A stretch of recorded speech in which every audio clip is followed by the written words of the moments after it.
I've lived in Singapore almost 70 years now. When I grew up, Singapore was still a poor developing country.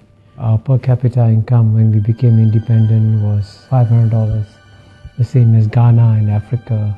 Either you can say the misfortune or the good fortune of being born in a very poor family in a poor Singapore.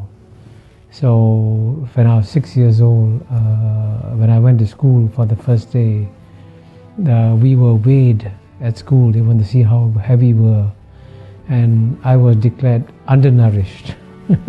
So I was put in a special feeding program when I went to school, and the principal had a big pail of milk, and all the children who were underweight were asked to take one scoop of milk from the pail of milk.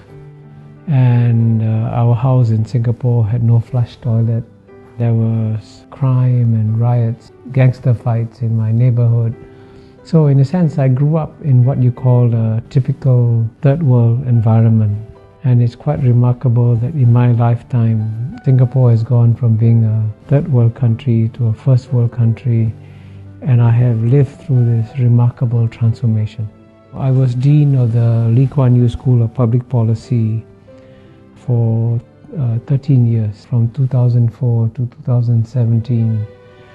And I would give every student who came to the Lee Kuan Yew School the same lecture. I said, I'm going to share with you the secret of Singapore's success free of charge. And I to tell the students that if you implement this secret formula, your country will succeed. And I capture the secret formula with the acronym in English, MPH. The M stands for meritocracy. Meritocracy means that you select the best people to run the country. And what brings many countries down, especially in the third world, is that when it comes to selecting the finance minister or the economics minister, they will give their jobs to their brothers, their cousins, their uncles, their relatives, and not to the best people. And Singapore did the exact opposite. In Singapore, the jobs were given to the best people. And in the case of the Prime Minister, Mr. Lee Kuan Yew, Mr. Lee Hsien Loong, when he went to study in Cambridge University, he was the top student in the class, if not in the university. In fact, his professors were so impressed, they said, you should become a mathematician because you'll become a world-class mathematician. Then he went to study in another great university, the Harvard Kennedy School. And in that university, he's one of the few students to get an article published in a Tier 1 economics journal. Very few students get articles published in a Tier 1 economics journal. So he's incredibly brilliant. And so if the best man of the job is Mr. Lee Kuan Yew's son, then he should be selected. Not on the basis of the fact that he's a relative, but on the basis that he's the best person for the job.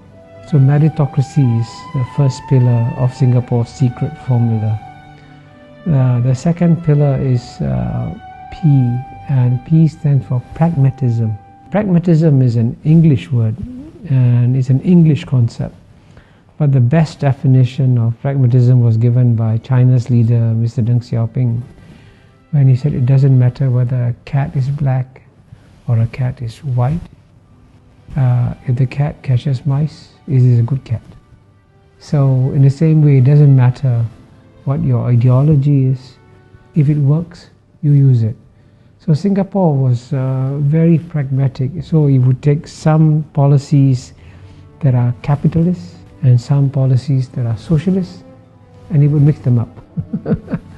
And that's what pragmatism is about. You're not bound by any ideology. But the third pillar, the H, is of course the hardest to achieve, because H stands for honesty. And indeed, what has brought most third world countries down and what has led to their failures in development has been corruption. And so Mr. Lee Kuan Yew, after he became Prime Minister, made it a point to punish not the junior people, but the very senior people. So when a deputy minister went on holiday with his friend, a businessman, when he came back, he was arrested. And so he said, why am I being arrested? He says, you went on a holiday with a businessman, he paid all your expenses, that's corruption. You go to jail. So when a deputy minister is sent to jail, then everybody says, oops, I got to be careful, I can also go to jail. So that honesty factor is one critical reason why Singapore has been exceptionally successful. So it's a combination of meritocracy, pragmatism and honesty, then that's the formula for Singapore's success.